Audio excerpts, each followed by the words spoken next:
নেপালে ভয়াবহ বন্যা, ভূমিধসে নিহত অন্তত ৩১, ২৯১ বিদেশি পর্যটক সহ নিখোঁজ ৪ শতাধিক। সারা দেশে পালিত হচ্ছে পবিত্র ঈদে মিলাদুন্নবী সাল্লাল্লাহু আলাইহি ওয়াসাল্লাম। জশ্নে জুলুসে মুসল্লিদের ঢল, শান্তি ঐক্যের বার্তা। বিএনপির প্রতিষ্ঠা বার্ষিক ঘিরে ৫ দিনের কর্মসূচি, পূর্ণোদ্যমে কাজ করছে পুলিশ, স্বরাষ্ট্রমন্ত্রী। মক্কা চুক্তিতে বাংলাদেশের যোগদানের আগ্রহ ভূ রাজনীতিতে পরিবর্তনের ইঙ্গিত, বলছেন বিশ্লেষকরা।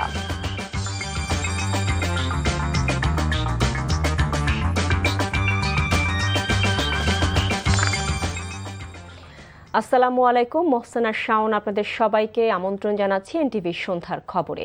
আইগ্যাস ইউনাইটেড শিরোনাম দেখছিলেন, এবার পুরো খবর। চীন নেপাল সীমান্তে ভয়াবহ বন্যা ও ভূমিধসে অন্তত ৩১ জনের মৃত্যু হয়েছে।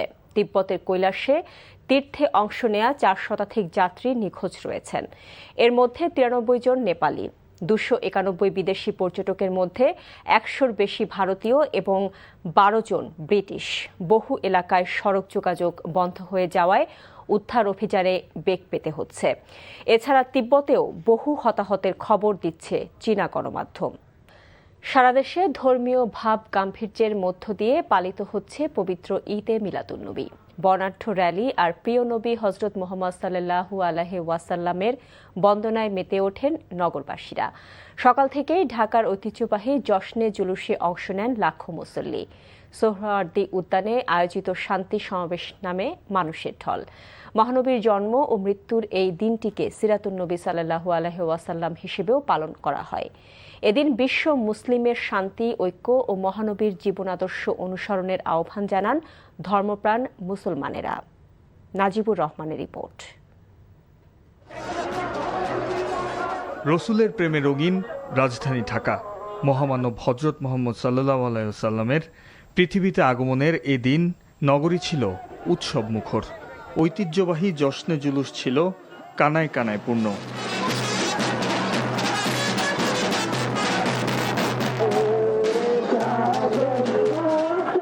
রাজধানী ঢাকার বিভিন্ন প্রান্ত থেকে আসা উৎসবের মিছিল মিলিত হয় সোহরাওয়ার্দী উদ্যানে, যেখানে যোগ দেন লাখো মুসল্লি। দেশি বিদেশি অতিথিদের নিয়ে উদ্যানে শান্তি সমাবেশের আয়োজন করে রসুল প্রেমীরা। দেয়া হয় শান্তি আর সম্প্রীতির বার্তা। তুলে ধরা হয় রাসূল সাল্লাল্লাহু আলাইহি ওয়াসাল্লামের জীবন দর্শনের মহাকাব্য। ওনার আগমনের দিন আমরা খুশিতে আনন্দে পবিত্র ঈদে মিলাদুন্নবী পালন করি, জুলাস করি। আমরা ঈদেও এত খুশি হই না। আজকে আমাদের রাসূল সাল্লাল্লাহু আলাইহি ওয়াসাল্লামের জন্মদিন, আজকে আমাদের মনটা অত্যন্ত খুশি। আমরা চাই বিশ্বের সকল মানুষরাই এই দিনটি উদযাপন করুক। এছাড়া নগরীর মতিঝিল, শাহবাগ, প্রেসক্লাব, ধানমন্ডি ও মিরপুরের বিভিন্ন সড়কে নামে জনতার ঢল। বর্ণাঢ্য র্যালিতে অংশ নেন বিভিন্ন বয়সী মানুষ। সাহাবায়ে কেরামদেরকে নিয়ে মিথ্যা জুলুমের অবকাঠামো, যে গোত্রবাদী কাঠামোকে উৎখাত করে সত্য সুবিচার, মানবতা, অধিকার ভিত্তিক, ন্যায় ভিত্তিক, সব মানুষের কল্যাণ ভিত্তিক সর্বজনীন মানবতার রাষ্ট্র ব্যবস্থা দান করেছেন, যে রাষ্ট্র ব্যবস্থা আজকে বিলুপ্ত। দয়াময় প্রাণাদি নবী সাল্লাল্লাহু আলাইহি ওয়াসাল্লাম এবং আল্লাহ তাআলার দেওয়া যেই জীবন জগৎ, সেই জীবন জগতের কাঠামো হবে মানবতার জগৎ। সমাজে শান্তি ও রাষ্ট্রে প্রিয় নবী মুহাম্মদ সাল্লাল্লাহু আলাইহি ওয়াসাল্লামের ন্যায় ও ইনসাফের আদর্শ অনুসরণের প্রত্যয় জানান ধর্মপ্রাণ মুসল্লিরা। ইনশাআল্লাহ আমরা আনন্দ পাচ্ছি, ইনশাআল্লাহ অনেক মানুষজন হচ্ছে। আমরা আল্লাহর রহমতে এই ঈদে মিলাদুন্নবী সফলভাবে এই উদযাপন উৎসাহিত করার জন্য এখানে এসেছি। ৫৭০ খ্রিস্টাব্দে শান্তির আলোকবর্তিকা নিয়ে দুনিয়াতে আসেন আখিরি নবী হজরত মুহাম্মদ সাল্লাল্লাহু আলাইহি সাল্লাম। একই দিনই দুনিয়া থেকে চির বিদায় নেন তিনি। Najibur Rahman, NTV news, Dhaka. সারা দেশে ধর্মীয় ভাব গাম্ভীর্যের মধ্য দিয়ে পালিত হচ্ছে পবিত্র ঈদে মিলাদুন্নবী। চট্টগ্রামে প্রতি বছরের মতো এবারও বিশাল জশ্নে জুলুস আয়োজন করে আঞ্জুমানে রহমানিয়া আহমদিয়া সুন্নিয়া ট্রাস্ট। জীবন আহমেদের ডেস্ক রিপোর্ট। ঈদে মিলাদুন্নবী উপলক্ষে প্রতি বছরের ন্যায় এবারও চট্টগ্রাম নগরীর জামিয়া সুন্নিয়া মাদ্রাসার খানকা থেকে বুধবার সকালে জশ্নে জুলুসের বিশাল শোভাযাত্রা বের হয়। লাখো মানুষের এই শোভাযাত্রায় নেতৃত্ব দেন পাকিস্তান থেকে আসা আওলাদে রাসূল খ্যাত আল্লামা সৈয়দ সাবের শাহ ও সৈয়দ মোহাম্মদ কাসেম শাহ। ধর্মীয় শোভাযাত্রাটি চলাকালে পুরো নগরী মুখরিত থাকে হামদ নাতে। আল্লাহ ने कुरान में जो हुक्म दिया कि जो रहमत আমরা যা কিছু করছি কোরআন সুন্নাহর আলোকে। আমাদের মধ্যে কোনো ভুল বোঝাবুঝি হওয়াটা কাম্য নয়। অনেকে জাশনে জুলুসের শোভাযাত্রাকে শরীয়ত পরিপন্থী বলে। তাদের আমি বলতে চাই, এখানে ইসলামী রীতি রেওয়াজ মেনে সবকিছু করা হয়। जिस रहमत पे अल्लाह ने कहा फरमाया कि आप इस पे खुशी मनाएं। নগরীর বিবিরহাট, মুরাদপুর থেকে ওয়াসা ও জিসি মোড় হয়ে টাইগার পাস প্রদক্ষিণ শেষে জশ্নে জুলুসের মিছিল শেষ হয় ষোলশহর জামিয়া আহমদিয়া সুনিয়া মাদ্রাসার সামনে গিয়ে। আঞ্জুমানের রাহমানিয়া সুনিয়া ট্রাস্ট 1974 সাল থেকে এ ধরনের আয়োজন করে আসছে বলে জানান আয়োজকরা। নবীর মধ্যে শান্তি, বান্নার্স যেমন বলেছিলেন সারা পৃথিবীকে শাসন করতে যদি দেয়া হয়, হযরত মুহাম্মদ সাল্লাল্লাহু আলাইহি ওয়াসাল্লাম হবেন সাকসেসফুল একজন শাসক। এদিকে পবিত্র ঈদে মিলাদুন্নবী উপলক্ষে গাউসিয়া কমিটির বাংলাদেশ সিলেট জেলার উদ্যোগে বর্ণাঢ্য র্যালি বের হয়। বিভিন্ন শ্রেণী পেশার মানুষ এতে অংশ নেয়। রাজশাহী নগরী থেকে জশ্নে জুলুসের শোভাযাত্রা বের হয়। নগরীর বিভিন্ন সড়ক প্রদক্ষিণ করে শোভাযাত্রাটি। নারায়ণগঞ্জে ঈদে মিলাদুন্নবী উপলক্ষে সকালে শহরের নগর ভবন সংলগ্ন বাইতুল ইজ্জত জামে মসজিদ সামনে থেকে বের হয় জশ্নে জুলুসের র্যালি। শহরের প্রধান প্রধান সড়ক প্রদক্ষিণ শেষে র্যালিটি পুনরায় নগর ভবনের সামনে গিয়ে শেষ হয়। এছাড়া খুলনা, দিনাজপুর, মুন্সিগঞ্জ, মানিকগঞ্জ, নাটোর, নওগাঁ, ব্রাহ্মণবাড়িয়া, বান্দরবান, খাগড়াছড়ি, মেহেরপুর সহ সারা দেশে পালিত হচ্ছে পবিত্র ঈদে মিলাদুন্নবী। জীবন আহমেদ, এনটিভি নিউজ ডেস্ক। দেশের মানুষ আইনের শাসন চায় এমন মন্তব্য করে সব অন্যায়কারীকে আইনের আওতায় আনার দাবি জানিয়েছেন বিএনপির ভারপ্রাপ্ত মহাসচিব রুহুল কবির রিজভী। পবিত্র ঈদে মিলাদুন্নবী উপলক্ষে দোয়া মাহফিলে তিনি এমন দাবি জানান। আর স্বরাষ্ট্রমন্ত্রী সালাউদ্দিন আহমেদ জানিয়েছেন, পূর্ণোদ্যমে কাজ শুরু করেছে পুলিশ বাহিনী। পরে এক সংবাদ সম্মেলনে দলের ৪৮তম প্রতিষ্ঠা বার্ষিক উপলক্ষে ৫ দিনের কর্মসূচি ঘোষণা করেন রিজভী আহমেদ। রিপোর্ট করছেন জাহিদ রহমান। নয়াপল্টনে দলের কেন্দ্রীয় কার্যালয়ের সামনে পবিত্র ঈদে মিলাদুন্নবী উপলক্ষে বিএনপি আয়োজিত দোয়া মাহফিলে অংশ নেন বিএনপির ভারপ্রাপ্ত মহাসচিব সহ দলের বিভিন্ন পর্যায়ের নেতাকর্মী। এ সময় রুহুল কবির রিজভী বলেন, শান্তিময় দেশ গঠনে মাদক সহ সকল অপরাধ নির্মূল চায় জনগণ। মাদকের প্রভাব থাকবে না। কোন মাদক সেবী যেই হোক না কেন, যত বড়ই ক্ষমতাশালী হোক না কেন, আপনি যে আইন প্রয়োগকারী সংস্থা আপনার হাতে, তাদের হাত থেকে তারা নিস্তার পাবে না। এই নিশ্চয়তা জনগণের কাছে, জনগণ চায় আপনার কাছ থেকে। আর স্বরাষ্ট্রমন্ত্রী বলেন, যে অবস্থায় আইন শৃঙ্খলা বাহিনীকে পাওয়া গেছে সেই অবস্থা থেকে জনগণের আকাঙ্ক্ষা পূরণে কাজ করছে তার মন্ত্রণালয়। ভঙ্গুর মনোবল এবং ভঙ্গুর অবস্থায় যেভাবে আমরা পেয়েছিলাম, এই 6 মাসের মধ্যে তাদেরকে একটা আমরা অবস্থান উন্নীত করতে পেরেছি। তাদের মনোবল ফিরে এসছে এবং তারা সম্পূর্ণ শক্তি দিয়ে অপরাধ দমনে তারা সচেষ্ট হয়েছে। রামেসা হত্যা থেকে শুরু করে যত ঘটনা জাতীয়ভাবে আলোচিত হয়েছে বা আলোচিত হয় নাই, প্রত্যেকটা অপরাধের আমরা ট্রেস করতে পেরেছি এবং যথাযথ আইনি প্রক্রিয়ায় নিয়ে আসতে পেরেছি, আদালতের কাছে সুপর্দ করতে পেরেছি। ক্ষেত্র মতে সমাজের চাহিদা অনুসারে সংক্ষিপ্ত সময়ে বিচারিক কার্য সমাপ্ত করার জন্য সহযোগিতা করেছি। পরে ১ সেপ্টেম্বর দলের প্রতিষ্ঠা বার্ষিকী উদযাপন নিয়ে বিএনপি ও সহযোগী সংগঠনের নেতাদের যৌথ সভা অনুষ্ঠিত হয় দলীয় কার্যালয়ে। সভা শেষে ঘোষণা করা হয় কর্মসূচি। আমরা 5 দিন ব্যাপী কর্মসূচি নিয়েছি প্রতিষ্ঠা বার্ষিকী উপলক্ষে, এবং সেই কর্মসূচিতে আমরা 1 সেপ্টেম্বর সকাল 9টায়, আপনাদের বলে রাখি, সকাল 9টায় দলের চেয়ারম্যান মাননীয় প্রধানমন্ত্রী, তিনি শহীদ রাষ্ট্রপতি জিয়াউর রহমান এবং দেশনেত্রী মরহুমা বেগম খালেদা জিয়ার সমাধিতে মাজারে যাবেন। বিএনপি সবসময় জন আস্থা ধরে রেখেছে বলেই ষড়যন্ত্র সত্ত্বেও দলটির জনপ্রিয়তায় ভাটা পড়েনি বলে জানানো হয় সংবাদ সম্মেলনে। Zahid Rahman, NTV news, Dhaka. রংপুর জিলা স্কুলের সাবেক শিক্ষক গণপতি চক্রবর্তী সহ 4 জনকে হত্যার ঘটনায় গভীর উদ্বেগ প্রকাশ করে দ্রুততম সময়ের মধ্যে খুনের রহস্য উন্মোচন ও জনগণের জানমালের নিরাপত্তার দাবি জানিয়েছেন স্থানীয়রা। সেখানে আয়োজিত এক মত বিনিময় সভায় বক্তারা এই হত্যাকাণ্ড ঘিরে সৌহার্দ্য ও সম্প্রীতি রক্ষায় দল মত নির্বিশেষে সবাইকে একসাথে কাজ করার অঙ্গীকার ব্যক্ত করেছেন। আসাদুজ্জামান আরমানের ক্যামেরায় রংপুর থেকে AKM মইনুল হকের পাঠানো রিপোর্ট। শিক্ষক গণপতি চক্রবর্তী সহ পরিবারের 4 সদস্যকে হত্যার পর রংপুরের আইনশৃঙ্খলা পরিস্থিতির উন্নতি, শান্তি, সৌহার্দ্য ও সম্প্রীতি রক্ষায় সার্কিট হাউস মিলনায়তনে এই মতবিনিময় সভা। স্থানীয় সংসদ সদস্য মাহবুবুর রহমান বেলাল 1 আসনের সংসদ সদস্য রায়হান সিরাজি, 5 আসনের সংসদ সদস্য গোলাম রব্বানী, মহানগর বিএনপির সদস্য সচিব মাহফুজুর নবী ডন সহ নেতৃবৃন্দ বক্তব্য রাখেন। মতবিনিময় সভায় যে কোনো মূল্যে রংপুরের আইনশৃঙ্খলা পরিস্থিতি ও সাম্প্রদায়িক সম্প্রীতি বজায় রাখার উপর গুরুত্ব আরোপ করেন বক্তারা। আমরা রাষ্ট্র পরিচালনায় আছি, আমরা সহনশীল অবস্থায় আছি, কিন্তু আমরা কিন্তু এখনো মানে বলে পচে যায়নি। সামনে মার্চকে ঘিরে অনেকেই অনেক রকম পরিকল্পনা করছেন। আমি স্পষ্ট বলতে চাই, এই পরিকল্পনা যে কোনোভাবে রুখে দেওয়া হবে, যে কোনোভাবে রুখে দেওয়া হবে। এই ঘটনার প্রেক্ষিতে প্রশাসন যে ব্যবস্থা নিয়েছে সেই প্রেক্ষিতে মৌলিক কোনো যদি কথা আপনার থাকে আসতে পারে, তবে এখানে অনুরোধ করব যে আজগুবি ধারণা করে কথা, অযৌক্তিক কথা, এগুলো যেগুলো বিভ্রান্তি বেশি ছড়াবে সেগুলো না বলাই ভালো। হত্যাকাণ্ডের সুষ্ঠু তদন্ত ও প্রকৃত ঘটনা উদ্ঘাটনে সবার সহযোগিতা কামনা করেন পুলিশের এই কর্মকর্তা। আপনাদের সহযোগিতা আমরা চাচ্ছি যে মাদক নির্মূলে পুলিশকে আপনারা সহযোগিতা করবেন। এই মাদক যেন রংপুরে না থাকে, মাদক বিষয়ে জিরো টলারেন্স, এটা আমাদেরই একটা পরিকল্পনা আছে।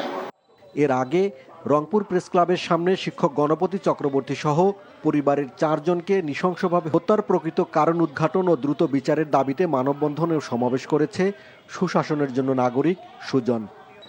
NTV news desk. সরকারের কর্মকাণ্ডই প্রমাণ করে তারা জনগণের প্রতি দায়বদ্ধ নয়, জনগণকে তারা স্বস্তি দিতে পারছে না। সন্ধ্যায় রাজধানীর মিন্টু রোডে বিরোধী দলীয় নেতার বাসভবনে 11 দলীয় জোটের বৈঠক শেষে এসব কথা বলেন জোটের মুখপাত্র ও জামায়াত ইসলামীর অন্যতম সহকারী সেক্রেটারি জেনারেল হামিদুর রহমান আজাদ। তিনি বলেন, 30 আগস্ট আন্তর্জাতিক গুম প্রতিরোধ দিবসে গুমের শিকার পরিবারের সদস্যদের নিয়ে সংসদ অভিমুখে লং মার্চ করা হবে। এ সময় জাতীয় নাগরিক পার্টি এনসিপির আহ্বায়ক নাহিদ ইসলাম বলেন, গুম ও মানবাধিকার হরণের বিষয়ে আইন প্রণয়নে সরকার গুরুত্ব দিচ্ছে না। গণ অভ্যুত্থানে জন আকাঙ্ক্ষাকে পাশ কাটিয়ে সরকার এগোচ্ছে অভিযোগ করে তিনি বলেন, আবারও সরকার ফ্যাসিবাদী কাঠামো তৈরির পরিকল্পনা করছে। বিভিন্নভাবে অকার্যকর সংসদ, অকার্যকর রাষ্ট্র অতীতও হয়েছে, সেই পথেই যে আবার পথ চলা শুরু করেছে। এই কনসার্ন, উদ্বিগ্নতা সবকিছু নিয়ে আজকে পুরো দেশবাসীকে ঐক্যবদ্ধ করে আমরা এখান থেকে নাজাত এবং মুক্তি পাওয়ার পথ খুঁজছি। সেই জন্য আমরা সংগ্রাম আন্দোলনে এখনো আছি, অব্যাহত রাখবো ইনশাআল্লাহ। সংস্কার তারা করতে দিবে না, কারণ তারা একই ধরনের ক্ষমতা ভোগ করতে চায় যেটা আওয়ামী লীগ সরকার ক্ষমতা ভোগ করেছিল। সে একই ধরনের চরিত্র তাদের মধ্যেও আছে বলেই তারা হয়তো ফ্যাসিবাদ বিরোধী আন্দোলনে আমাদের সাথে ছিল, কিন্তু তাদের লক্ষ্য আর আমাদের লক্ষ্য আসলে এক ছিল না। আমাদের লক্ষ্য ছিল দেশের গণতান্ত্রিক রূপান্তর, নতুন বন্দোবস্ত প্রতিষ্ঠা করা। তাদের লক্ষ্য ছিল হচ্ছে ক্ষমতায় যাওয়া। সে কারণে তারা শেখ হাসিনাকে উৎখাত করতে চায়। এখনও ফ্যাসিস্ট পুনর্বাসনের চেষ্টা চলছে দাবি করে বিরোধিতার জন্য বিরোধিতা না করে রাষ্ট্র পরিচালনার রোডম্যাপ তৈরিতে সবাইকে সহায়তার আহ্বান জানিয়েছেন আইনমন্ত্রী মোহাম্মদ আসাদুজ্জামান। আজ রাজধানীর একটি হোটেলে ইনস্টিটিউট অব হজরত মোহাম্মদ সাল্লাল্লাহু আলাইহি ওয়াসাল্লাম আয়োজিত অনুষ্ঠানে এমন আহ্বান জানান তিনি। পবিত্র ঈদে মিলাদুন্নবী উপলক্ষে আয়োজিত এই অনুষ্ঠানে দৃষ্টি প্রতিবন্ধী ও তৃতীয় লিঙ্গের ব্যক্তিদের প্রতিভা অন্বেষণ প্রতিযোগিতায় বিজয়ীদের মধ্যে পুরস্কার তুলে দেন আইনমন্ত্রী। তিনি বলেন, গণতন্ত্র আইনের শাসনের স্বাদ পেতে এমন একটা দেশ গড়ার দিকে যেতে হবে যাতে ফ্যাসিজম আর ফিরে না আসে। তারা এখনো ফ্যাসিস্ট পুনর্বাসনের জন্য চেষ্টায় আছেন। আমরা বলবো, আপনারা যে যেখানেই থাকুন, চোখ খুলুন। আমরা যদি অপরাধ করে আমাদের চোখে আঙুল দিয়ে দেখিয়ে দেন, আমরা যদি আমাদের দায়িত্ববোধের জায়গা থেকে কাজ করি, তাহলে হয়তো বাংলাদেশ একদিন সুকান্তের ভাষায় শিশুর বাসযোগ্য ভূমি হিসাবে গড়ে উঠবে।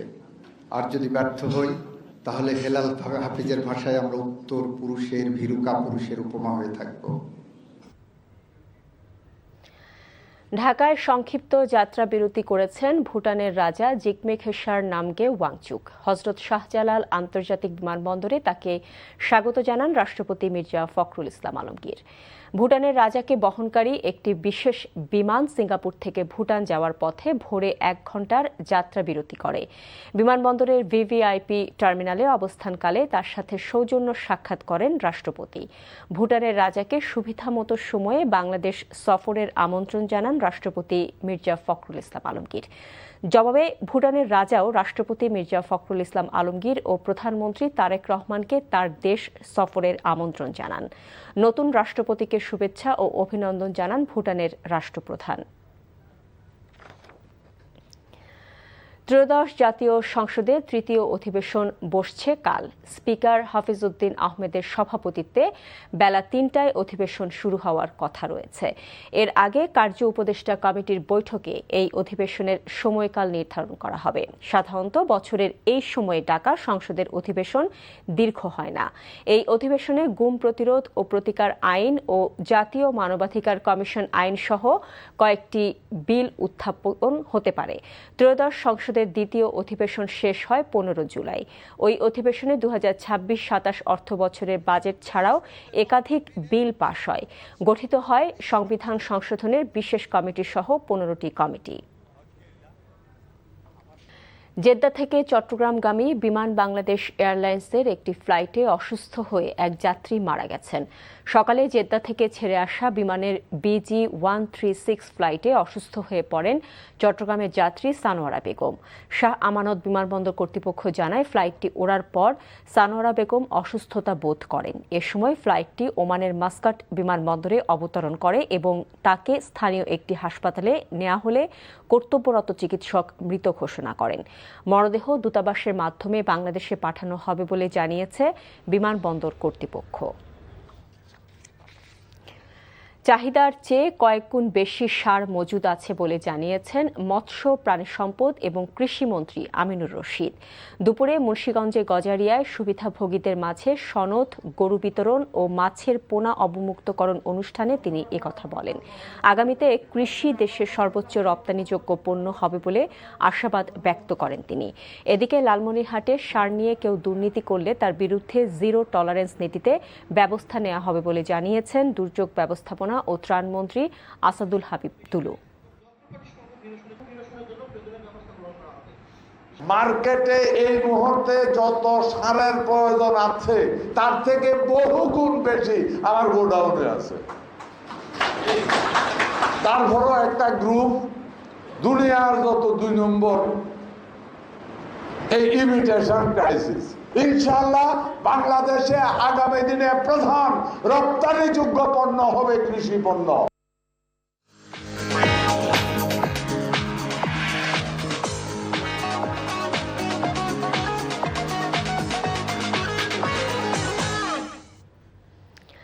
অর্থনীতির খবর। ল্যাবরেটরি পরীক্ষায় বাংলাদেশ মান অনুযায়ী নির্ধারিত মানদণ্ড পূরণে ব্যর্থ হওয়ায় বম্বে সুইটসের মশলা এবং বাঘাবাড়ি ঘি সহ 10টি পণ্য বাজার থেকে প্রত্যাহারের নির্দেশ দিয়েছে Bangladesh standards and testing institution BSTI। গণমাধ্যমে পাঠানো এক সংবাদ বিজ্ঞপ্তিতে এ তথ্য জানানো হয়েছে। নিম্নমানের এসব পণ্য কেনা থেকে বিরত থাকতে ভোক্তাদের পরামর্শ দিয়েছে সংস্থাটি। পাশাপাশি এসব পণ্যের জন্য BSTI এর দেওয়া লাইসেন্স কেন বাতিল করা হবে না সে বিষয়ে কারণ দর্শানোর নোটিশ দিয়েছে সংস্থাটি। বাজার থেকে প্রত্যাহারের নির্দেশের তালিকায় রয়েছে বম্বে সুইটস ব্র্যান্ডের কালাভুনা মশলা, মাছের মশলা, তেহারি মশলা, হাঁসের মাংসের মশলা এবং গরুর মাংসের মশলা। এছাড়া রয়েছে বাঘাবাড়ি প্রিমিয়াম ঘি, সিটি স্পেশাল ঘি, নিউ রাধুনী গাওয়া ঘি, অরুণ বাঘাবাড়ি গাওয়া ঘি এবং এল্ডার্স বাটার অয়েল।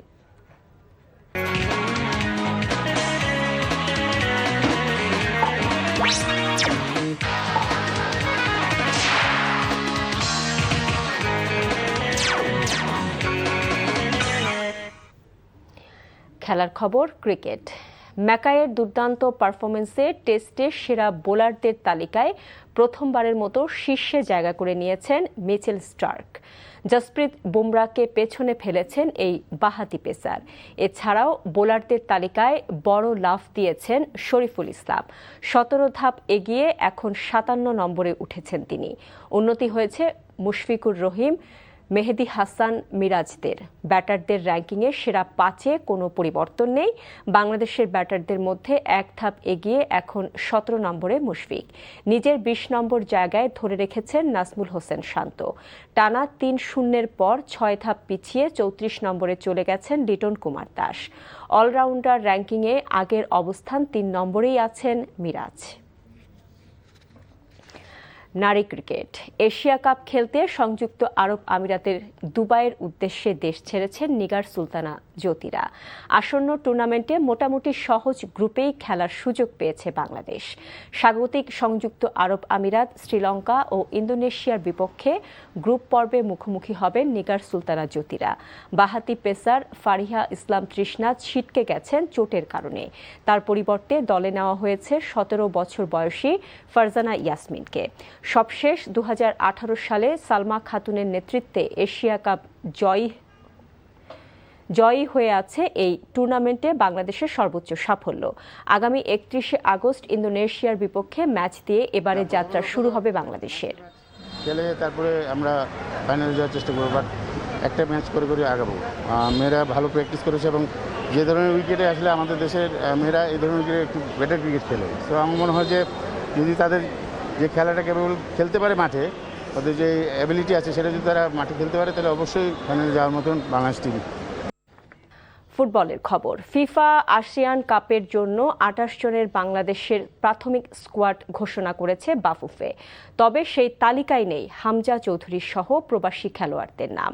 জাতীয় ফুটবল দলের প্রস্তুতি শুরু হবে আগামীকাল থেকে। সকাল 11টার মধ্যে রাজধানীর একটি হোটেলে অস্থায়ী ক্যাম্পে কোচ থমাস ঢুলির কাছে রিপোর্ট করার নির্দেশ দেওয়া হয়েছে ফুটবলারদের। ধারণা করা হচ্ছে হামজা চৌধুরী, সমিত সোমরা সুযোগ বুঝে দলের সঙ্গে যোগ দেবেন। আগামী 24 সেপ্টেম্বর ইন্দোনেশিয়ায় শুরু হবে ফিফা আসিয়ান কাপ।